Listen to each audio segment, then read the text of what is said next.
Hello and welcome to AfterBuzz TV Spotlight On. Today I'm sitting down with the amazing spiritual teacher and healer Mitra Rahbar. Stay tuned. You're tuning into the destination for TV superfan discussion, AfterBuzz TV.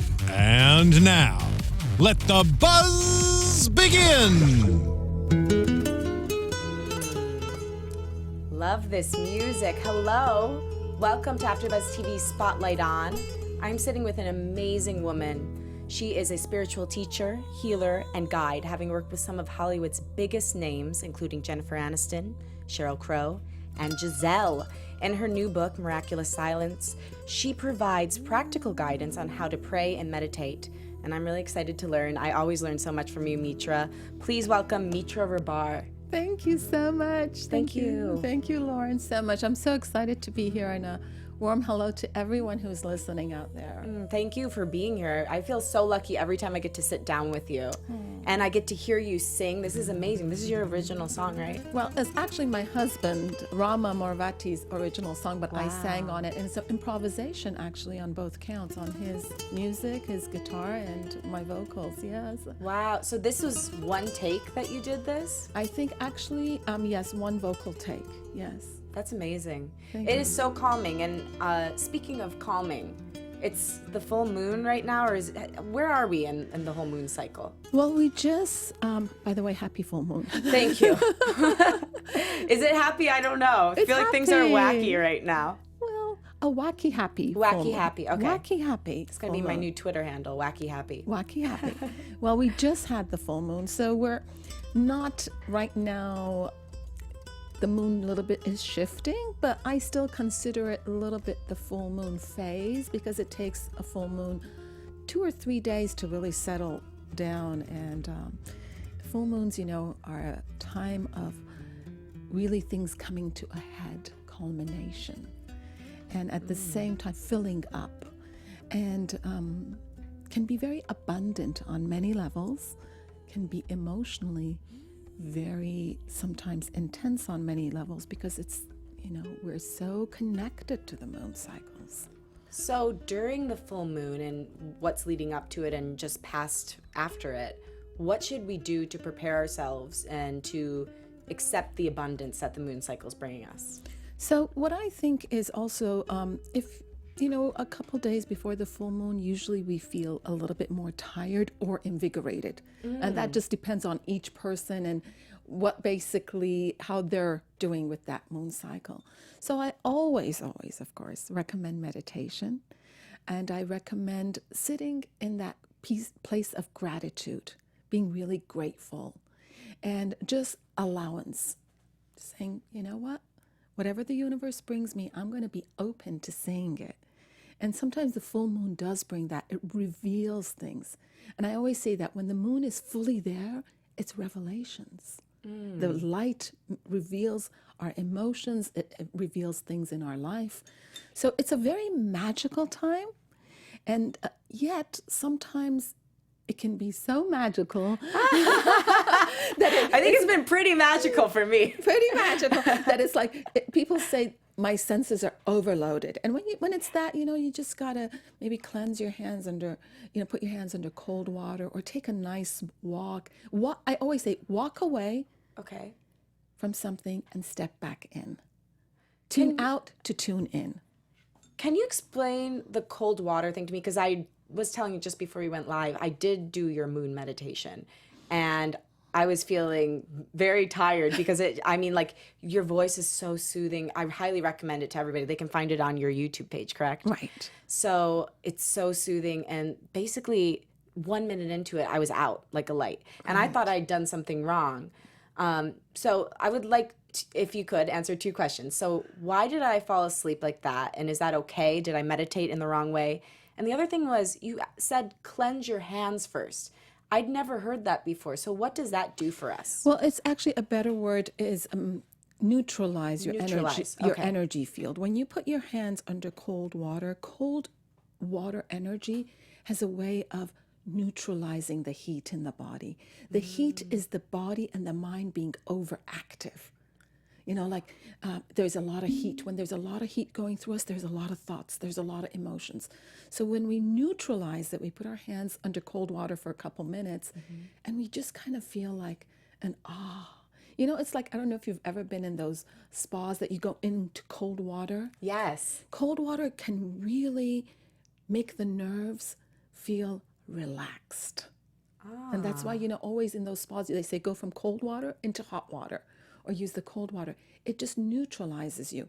And you didn't do anything wrong. Like I was telling you before the show, I think your body was immediately absorbing it. And if a meditation can do that, amazing. You were probably so ready to zone out or zone in. Step away from the noise that you immediately did it. There's no judgment. Remember, I always say, right. There's no judgment. We're not going to judge how we meditate. Some people fall asleep. Some people become more alert. You got to listen to your body's rhythm. So also another thing is I usually lay down. Is it better or worse to sit up or lay down, or does it matter? Traditionally, meditation is always done by honoring a position, a sacred position that you sit. However, I've taught so many classes where people say, I have a back problem. I have to lie down. And I've learned after teaching so many years, listen, doesn't matter. No judgment here. Right. Do what works for you. I had a class that the person said, I want to stand up. And his back was hurting. And he said, I want to stand up. He meditated beautifully. Again, there are ways that we've done things that have worked. So we say, okay, let's sit and honor that space. But hey, if someone's listening out there and they're sick in bed or they have a problem, they want to lay down, no problem. Right. No judgment. It still works. It still works. As long as you get just as long as you go and do it, right? Yeah, you go and do it and you allow it. I talk about in the book, Miraculous Silence, I talk about it's the intention. You have to have the intention and the allowance. Allowance means that I am open. I'm saying, okay, you know what? I've never meditated, but I'm going to be open to it, right? But if you say, I haven't meditated, it doesn't work for me. Well, then you know what? You're putting a negation, Right. You're putting a negation before you even give something a chance. So how is it going to work if you say, no, it's not? So with the negation, can you explain what that does to us mentally, spiritually, and what manifests in our lives? Yeah, I talk about that a lot. As you know, we've discussed that. So what it is that we are usually a very tough judge on ourselves. Most people. So we'll say, I can't do this. I shouldn't have done that. I really regret this. So it's all the negations. You're not going to say to yourself, hey, you're such a great person. But should you? You can do that. Well, you know what? It's about honoring the self. So I'm not going to say you are a great person and become overconfident and have the ego come in. Because see, there's a difference between honoring the self and the ego. What's the difference? Honoring the self is like you saying, wow, I'm just beautifully created. I'm a person of good heart, good intention. I'm a person that carries goodness. I carry light. So that is self-love. Ego is, I know I can be the best at this.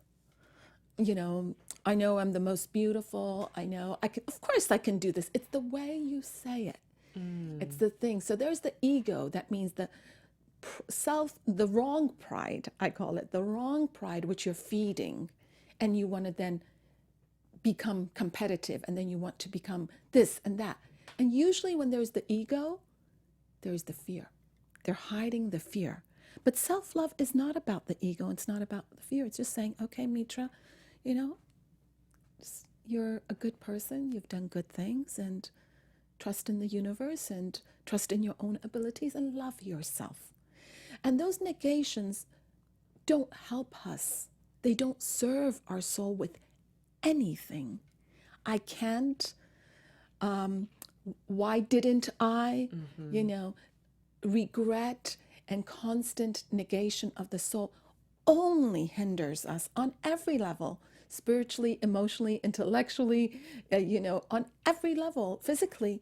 It doesn't allow us to fully flourish, to fully enjoy things, because we're always thinking the no, the no, the no. So I say, take the no, let's take it out and say, instead of I can't, say, I will, I can. I love that. I will, I can. I shouldn't have. I honor what I did, even if it did not work out. So what if you did something really bad, though? Can you still honor that, or would you honor the lesson you learned from that? Thank you so much. You honor the lesson you learned from that. And when we do something bad, we have to forgive ourselves and ask for forgiveness if we've hurt another person. Okay, and I'm not talking about now horrendous stuff here. Right, of course. I'm talking about everyday stuff. We say something and we hurt someone. You know, we take an action, we hurt someone. But then after that, we come, okay, what is the lesson learned and how do I move forward? And I think the thing that negation does is doesn't help you move forward. That's the whole thing. It doesn't let you really love yourself. It constantly judges you. It's the bad parent. It's not the good parent. The good parent will say, okay, you didn't win the Olympics. I didn't? I didn't. You didn't win the Olympics. You didn't get a medal, but you were in the Olympics. You did great. That's the good parent. I believe in you. You've worked hard. The bad parent is, why didn't you win the gold? The bronze is not enough. You know, why didn't you? It's the reprimand of the child. So we have to learn to become the good parent, to be the nurturer for ourselves.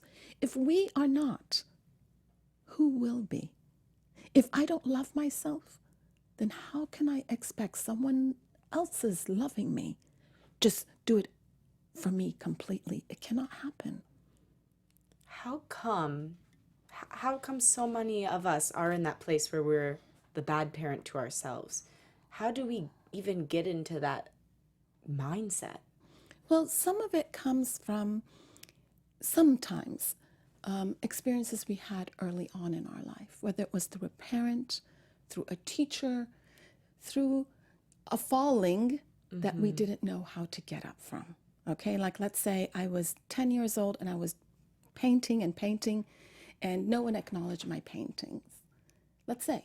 Or someone said it and said, well, you know, Mitra, you're not really a painter. It's good, but you're not a painter. So if my soul is sensitive, I'll pick up that to mean something else.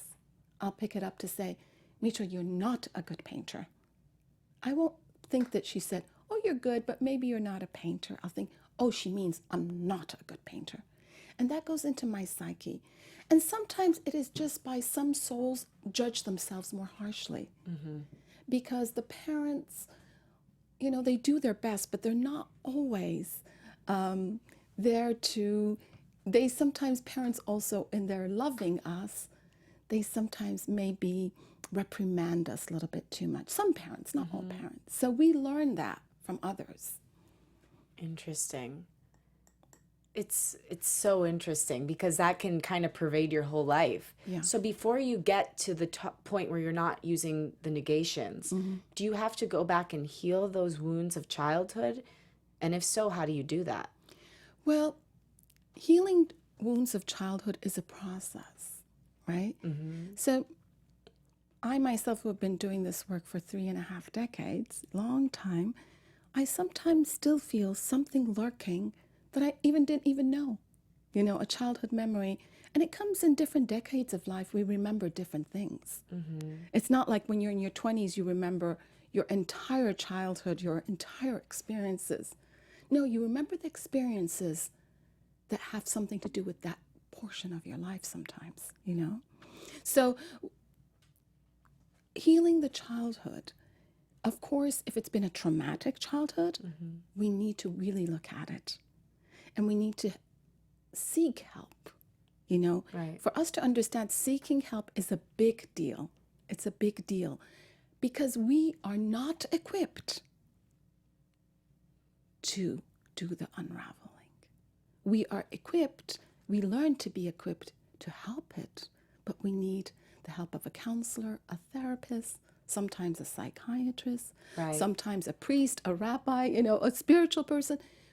A good parent, we need people that will help us in that way, you know? Right. And then once that process begins, it's like what Dr. Scott Peck says, the road less traveled. It's a road we get on, but it's a beautiful road, but it's continuous. I'm still doing healing work after all these years because new things need to be healed. Oh, yeah. I think more needs to be healed now than ever. Yeah. Yeah. And, you know, as we look in our world too, right? And we look at, you know, in your 20s, it's different. In your 30s, it's different. 40s, 50s, 60s. Every portion of life, there's different issues that come up. And these issues then are relevant to that time. Can you speak a little bit more to that? Because that's something you had been telling me about and I'm very fascinated by. Yes. It's so, it's like when you're in your 20s, you're trying to really figure it out. Right. Generally. And this is, of course, I'll say this is more prevalent in the Western countries. When you're 20 and you may live in Uganda and you're 25, the expectations of society may be different.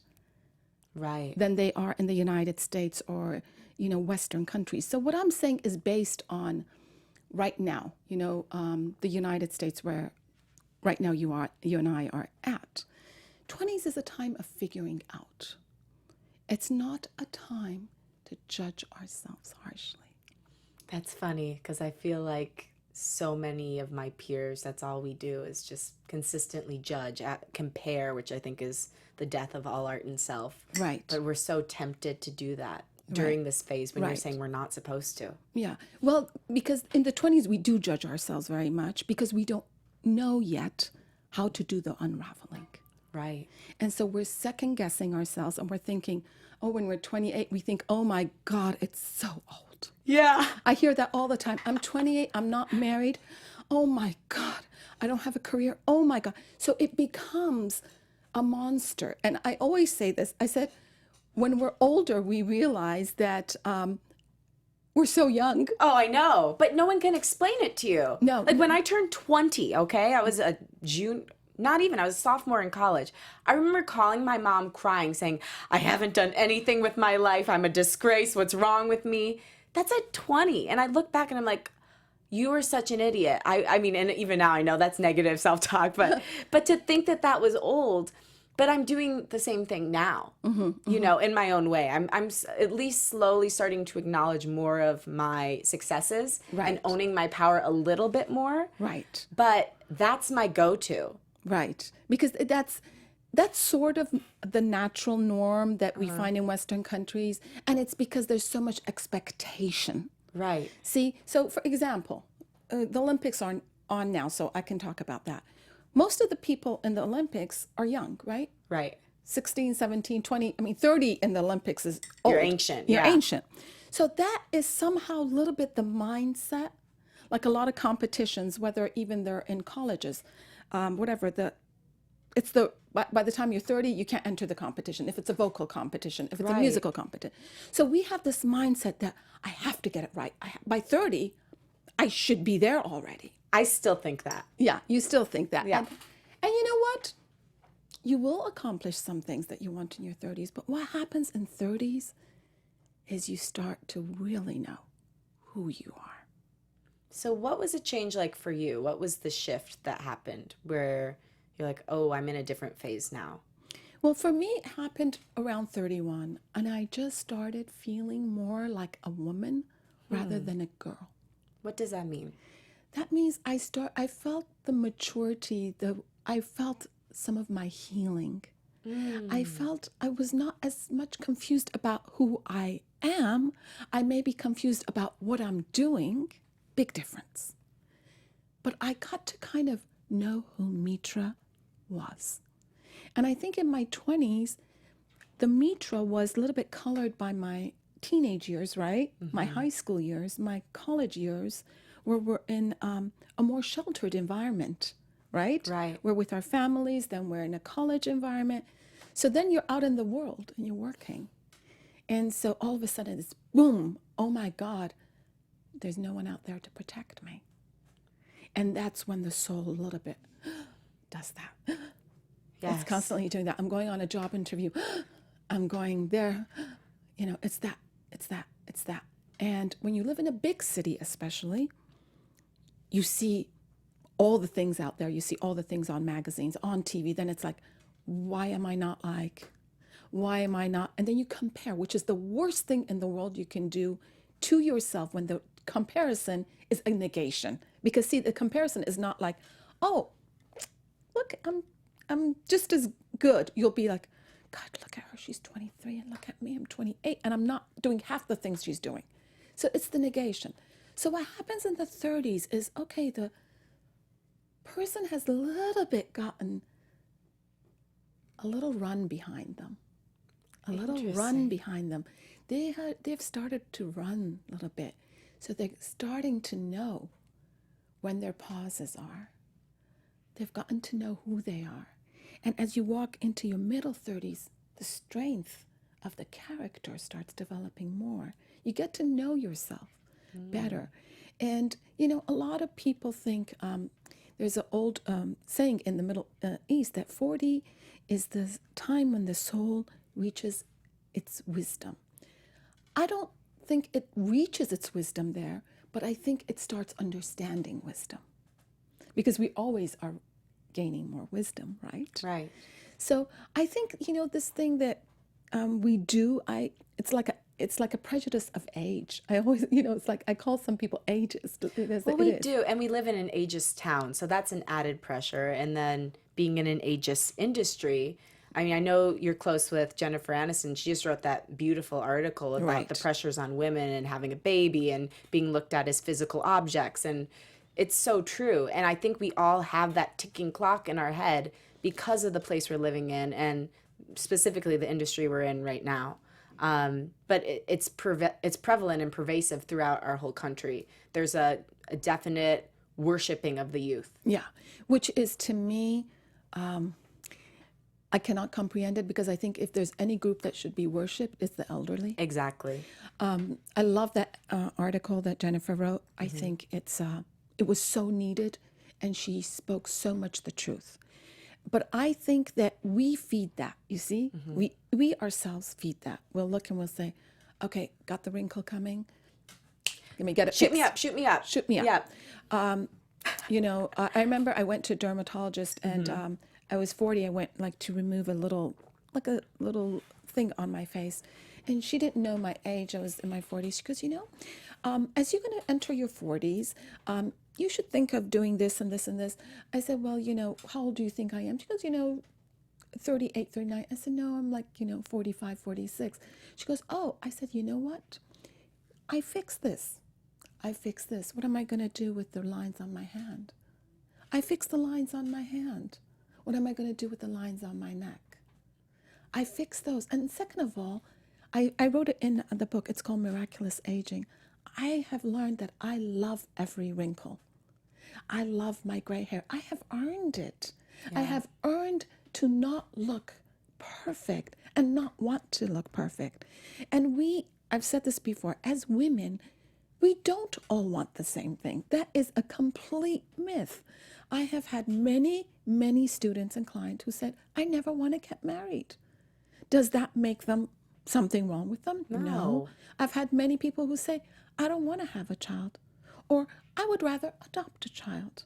Or I would rather, someone came to me the other day, I would like to foster Mitra. That's what I love. That's beautiful. So what I'm saying is in this town or in this country, we have to shift our perception of thinking this perfect package, which does not exist, because you know why it doesn't exist? Why? Because it's the inside that matters, not the external. And what we're saying is the husband, the child, the career are also external. A child can't make you happy if you're not happy. A career can't make you happy if you're happy. So there is an art of living, and that art of living is understanding how to be fulfilled and at peace. So can I ask you a question about this? Because a lot of us, we know, we have a knowledge that everything in the physical world, we can't take it with us, right? Yes. And we know that all of our happiness comes from spiritual wealth and honoring the self. How do we live that every day? What are some tools to remind ourselves to live that every day? Is it praying? Prayer is definitely one of the very strong, powerful tools. And, you know, as I talk about in the book, there are different ways to pray. There are cultures in the world who pray in a dance form. I like that. Yeah. There are people who sing, and that's their prayer. I met a woman last night and her daughter, and they said they always sing, and that's their prayer. That's beautiful. So prayer means the connection to the divine, the connection to whatever you believe. I don't want to call it a word because people have different beliefs. Right. And the words get loaded and then people shut down. Yes. So it means to that you believe in. Okay. So prayer is wonderful. Strong believer in meditation, the quiet of the self. And you have more things that reveal to you when you're quiet than when you talk. Actually, when you talk, not much is revealed. In silence, there's more revelation. So meditation, visualization, I'm a strong believer of visualization because visualization helps us to believe and take steps towards manifestation. So for example, let's say I want to think of taking a trip to Canada, but I don't have the means to do it. So I'll visualize going to Canada and I'll visualize how I can make it happen. Okay, well, maybe I can do a few hours here. Maybe I can look into the airlines a year in advance. So it gives me, I do it with steps. So it's just not that I'm visualizing something impossible, saying, oh, okay, I'm visualizing winning the Oscars where I've never acted in my life. So it's taking steps. So visualization, doing a mantra, which I love, you know, and mantra can be self-made. There are so many traditions that there are mantras from, but mantra can be as simple as, I believe in myself. I believe in myself. I believe in the goodness of myself. Affirmations, these are affirmations. Mantra is a form of also affirmation. Positive self-talk, big one. Big. Positive. So in the morning when I get up and start saying, oh God, Another day. so we'll get up and say, you know what? Another day that can have magic. Because we can get depressed at times. We can get anxious. We can think of all the things that are wrong with our lives. We know how to do that. Very easy. Very easy. Now let's learn the other one that I get up and I say, wow, I have an interview with Lauren. Never done that. Amazing. Or, you know, being open. Like I said last night, I went to this store, Whole Foods, which is, I don't know if it's all throughout the country, but. Oh yeah, it is, definitely. So I went to Whole Foods and I was waiting, had ordered something, was waiting, and I saw that beautiful mother and daughter walk in. And there was such a joy about them. I just smiled and they smiled and we started talking. That's the magic of life. It's in those moments that you don't anticipate. It's not in those moments that you anticipate. People will think they're doing this great big party and they anticipate it, and then they do the party and I say how it was, they'll say, oh, it was exhausting. It wasn't what we thought.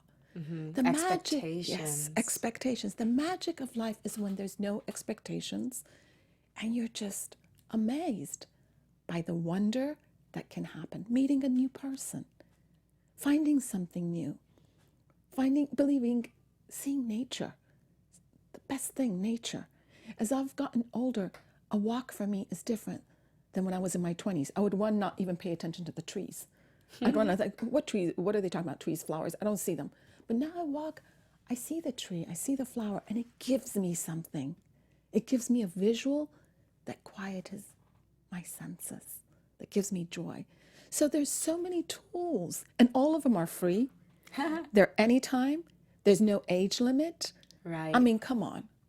And they're all connected to the soul, They're all which is the real thing that matters in life. It's the soul that matters. It's the soul that matters. And when the soul is happy, you radiate, you're beautiful, you can move mountains. And when the soul is shut down and it's been judged, it's so hard for that person to get out. You know, I have, you and I both like this prayer that says, yes, for those who have lost belief in themselves. And I have this part, if I can read from it. Please, I would love that. And Mitra has written this book, as we said, Miraculous Silence. It is amazing. I have mine all marked up. It's got a prayer in it for any situation. It gives you tools to get through. And she's about to read this one for those who have lost belief in themselves. Yeah, so I'm just going to read just portions of it, Okay. you know, and it says, I know you feel lost, and at this moment cannot see the light within you. If I could take away your pain, I would. If I could heal your scars, I would. If I could make a rainbow of colors and gift each color to you, I would. But I believe. I believe you are never alone. God always sits with you, rests with you, lifts you, even when you cannot stand. And I know you shall rise from this, that each tear shall birth many smiles, and that you will feel the rays of hope stream into your heart. I can see your beautiful inner light and see how special you are. And I believe that you are magical and full of talents and gifts within. And then this is about a person, you know, who has someone who loves a person who's lost belief in themselves. I love that. And then at the end it says, I will believe in you, I will believe for you until you believe in you once again. So, you know, for those who are out there who are having a hard time, who've lost belief in themselves, someone somewhere believes in them. And the universe believes in them. And if they believe in whatever energy, nature, God, whatever they want to call it, believes in them, until they learn to believe them in themselves and feel the colors in their life. That is amazing. Oh, yeah. And, you know, I talk about this rainbow analogy, and I mention it here a little bit, the rainbow. And I think that's one thing that can help people. To those who are listening out there, I would ask them to imagine a rainbow and choose 3 or 4 colors. And each one of those colors will symbolize something that they really would like to bring into their life. I would ask them first to see the colors they see. Like of the different areas of your life, right? Yes. So, Like let's say it's a relationship, let's say it's career, let's say it's health, let's say it's, intimacy, different things. So let's say in career they're saying just gray. What would they like to see? They would like to see a deep red and find something they're passionate about and really go for it. Would they like to see a more solid color like navy blue or black, where it's like a very disciplined kind of work and it's ongoing? Or in a relationship, let's say it's love, would they like to see white and just have a relationship that's peaceful? oh, So for them to see first what colors, the 3 or 4 things in their life, and write down what colors they see and what colors would they like to see, and how close they are, and how they can take steps to manifest this. I'm a very big person of believing that we need to take steps to manifest. yes. We cannot expect just magic to happen if we are not taking the responsibility to creating the magic. I remember many years ago I had someone come to me and said they see themselves winning the Oscars. And I said, that's wonderful. But then I learned that this person has never even been in a play, has never even taken an acting class, has never even done a community theater.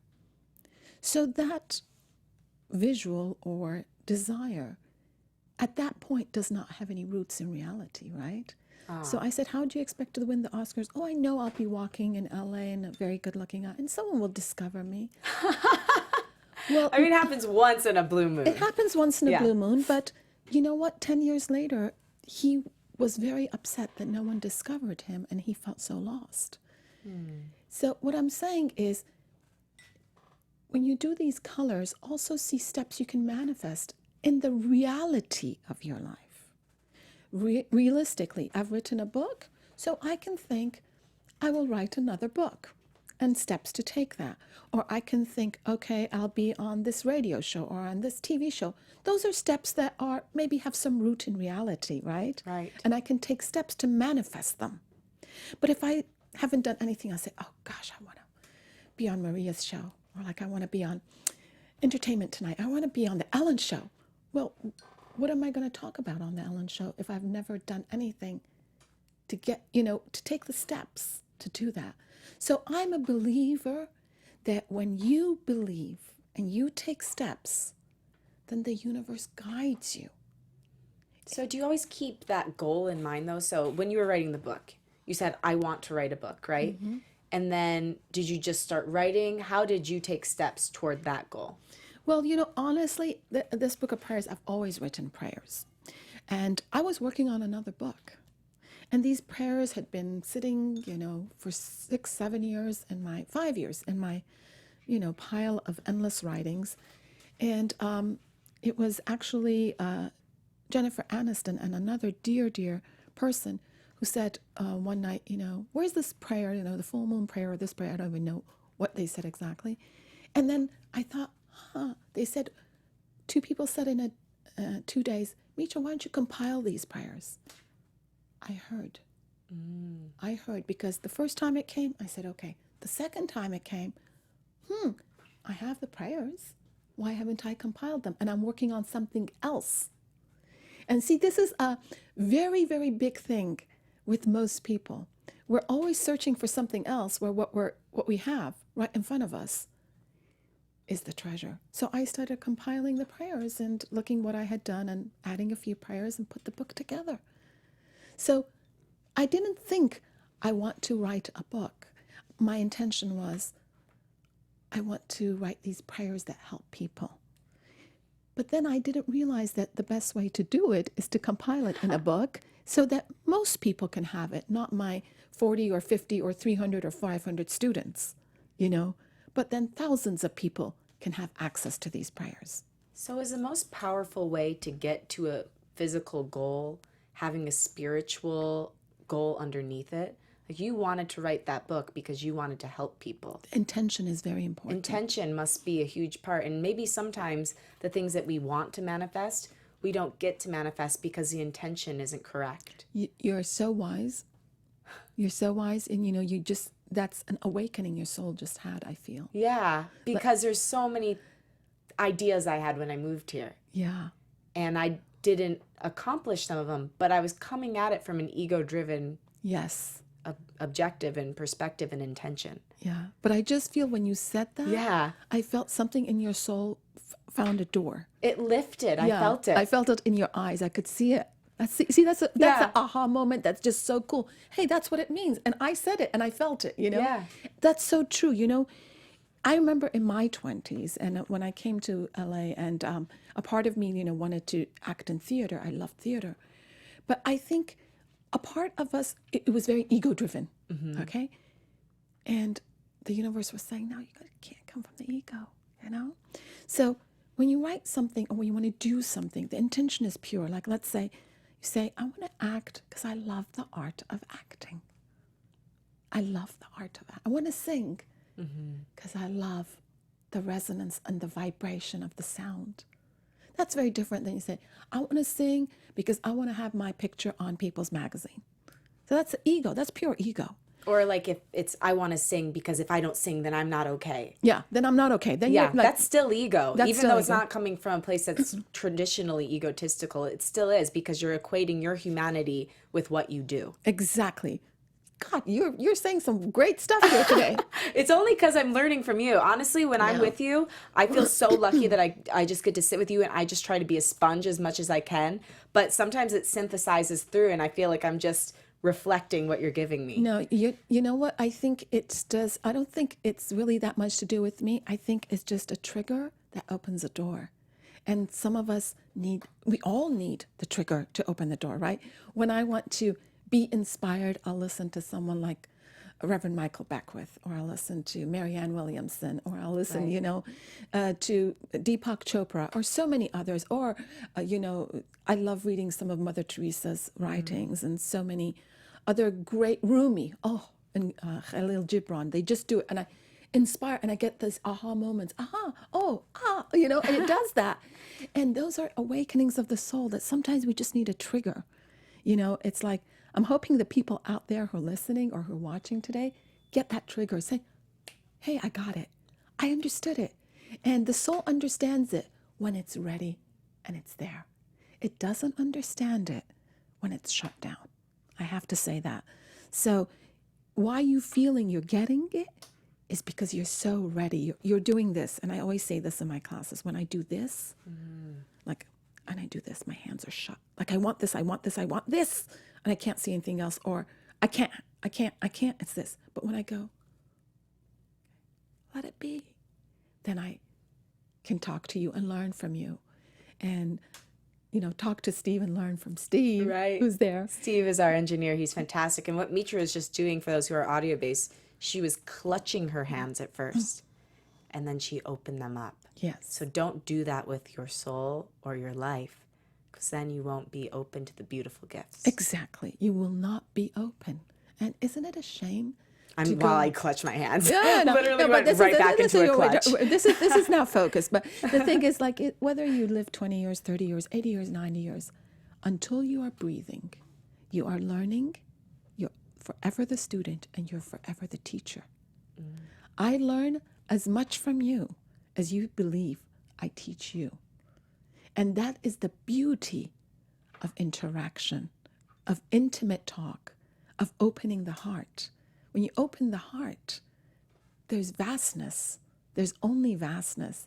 When I say this, the tree needs the water, right? Mm-hmm. The tree needs the sunshine. We all need on this planet each other to feel our completion. For the soul, we need the water to nurture our souls. We need the sun to feel the warmth of love. We need the quiet, as trees are quiet in nature, plant is quiet in nature. We need those quiet moments. Every particle of nature knows how to be quiet. And we need to learn that. We need sometimes to be just that pebble, Miraculous silence. What does that mean to you? Miraculous silence to me is the space that opens up when I sit in the quiet with the divine. It's miraculous every time. Because every time it opens up, it's a love that's it doesn't have any end. It's peaceful, it's joyful, it's loving, it's miraculous, it's magical. And to me, that's where I hear the whisper of my soul. I hear the things that are bothering me. I hear the things that are guiding me. I hear the knock. So what do we do when we hear the knock, but we don't feel we're ready to open the door? We ignore the knock. So I did that for a few years until the knock became a scream. So at first it's a little knock, and then it'll knock really loud until then it'll just bang, stop. Then you have to listen. And lots of people, when they don't want to open the door and they hear the knock and they don't want to listen, sometimes some things happen physically to manifest that. Yeah. Like they can't sleep, their stomach starts bothering them, they have a migraine. The body is saying, listen, there's something you're doing or something that you're not doing. Yeah. You got to pay attention. And that's why people, lots of times they go through this midlife crisis. And, it can happen in early life crisis. It's just a crisis on the soul, I call it. It's a crisis on the soul. Where, I've had people who say, okay, I'm doing this job, Mitra, I really don't like it, but listen, the 401k is great. I got to hang in there. Next year I see them, yeah, this job is starting to bother me. I'm losing sleep. The following year, Mitra got an ulcer. The following year, they're having to take so much medication. So they need to listen to the whisper of the soul. See, I had a thought about that kind of thing the other day, and this is dark, so we won't end on this note. We'll go to something positive before we leave. But because the body does react to what we're doing to the soul, I'd have thought that if you stay in a situation for too long that you're not supposed to be in as a spirit, as a soul, that your body will take you out. like if you don't take your soul out of it, your body will take you out of it. Well, sometimes it'll take you out of it, and sometimes it can be a situation that can go on for decades. Yeah. You know, I have had people who are 75 and they've seen me and they'll say, I never lived this life the way I wanted to. I did things I didn't want to do. I married someone that I really didn't fall in love with. And all that, I wish I had done it different. So my message today is see the things you love to do. Don't do things in mediocrity. Life is not to be lived in mediocrity. Life is to be lived in the magic and wonder of life, to love something, to love someone, to feel sometimes passionate and really believing in something, not just so-so. You know, ask yourself, what are the things I love? Oh, so many things. That's wonderful. Yeah. That's wonderful. But if you say, I'm not doing any of them, then we got to pay attention. So look and ask yourself, those who are listening or watching, what is it that you love in your life? No matter what your situation is. Do you love your morning walks? Do you love feeling the sun on you? Simple things. Do you love what you do? Do you love who you are with? And if you say, I'm just okay with all of that, then you got to go a little bit deeper and see what you are not doing or what you are doing that's not feeding that. Beautiful. Are there any quick mantras, not quick, but mantras that we can give those listeners and viewers so that they can get to that place? Any mantras or a specific prayer in here that we could give them? Well, there are a lot of prayers. I feel the first section, which is devotional prayers, have a lot of prayers, and the healing prayers have so much, like release of fear, release of phobia, release of negative thought patterns, which work in this book, which I have in this book. Release of negative thought patterns is the one that come to me, and believing the miracle that is you is the prayer in the devotional section, which is just, lovely. I think actually Reverend Michael Beckwith read it on the audio. Oh, right. And let's, we've got some pictures here of people that have been inspired by Mitra's book. Could we pull those up, Steve? Actually, these are the wonderful people who were on the audio with me. They're on the audio book. Yeah, so Wow. It's like Courtney Cox and I don't have Diane Lane's picture, but Diane Lane, what a beautiful voice and soul. Amazing. Jennifer Aniston was there. We got, that's Reverend Michael Beckwith. What a gift it was to have him. What a blessing. And then we have Billy D. Williams, who has just the voice, just that beautiful voice. And I had the wonderful Jackson Galaxy also. And I had Kristen Hahn, just beautiful yes. Kristen Hahn. And that's Jackson, yeah. And I had my husband Rama, who is just got a beautiful baritone voice. And then our own Maria Menounos. yes, she wasn't on the audio, but she was such a support of the book. Oh, yeah. And it was on her, She loves it. I actually produced Maria's show, and you've been on a couple times, hoping to get you on much, much more. Oh, yeah, she's just a gem. She is.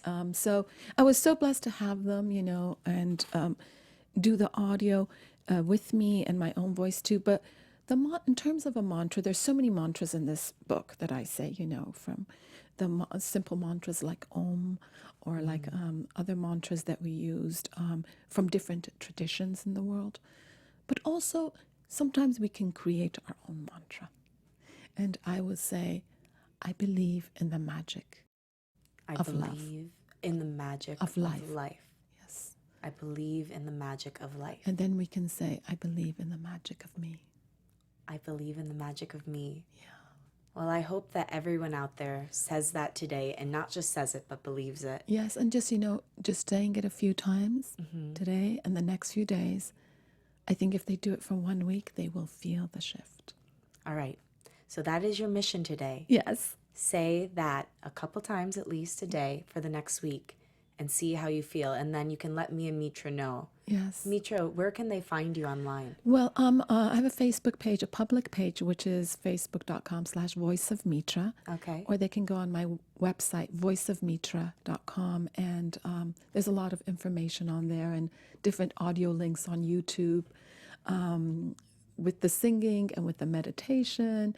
And I do a newsletter, so if they want, they can sign up for the newsletter monthly. It's fantastic. I hope they get this book. It's on Amazon.com and different places on the internet, because it's a book that, I use myself every week, and I open it up and I read different prayers, and it really helps me, and and there's stories in it that I love. So I'm hoping they'll get this and they'll share it with their friends. I just think books like this create a shift in our consciousness. Absolutely. And in our world at large. I cannot recommend it enough. It's helped me greatly.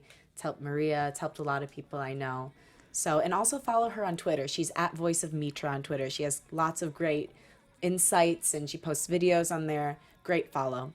My name is Lauren LaGrasso. I've been very blessed to sit here with the beautiful and talented and wise, deep teacher, Mitra Rahbar. Thank you so much, Mitra. Thank you so much, Lauren. I for love you having me. endlessly. Thank you for being here today. And have a beautiful day. And believe in the magic of life. Yes.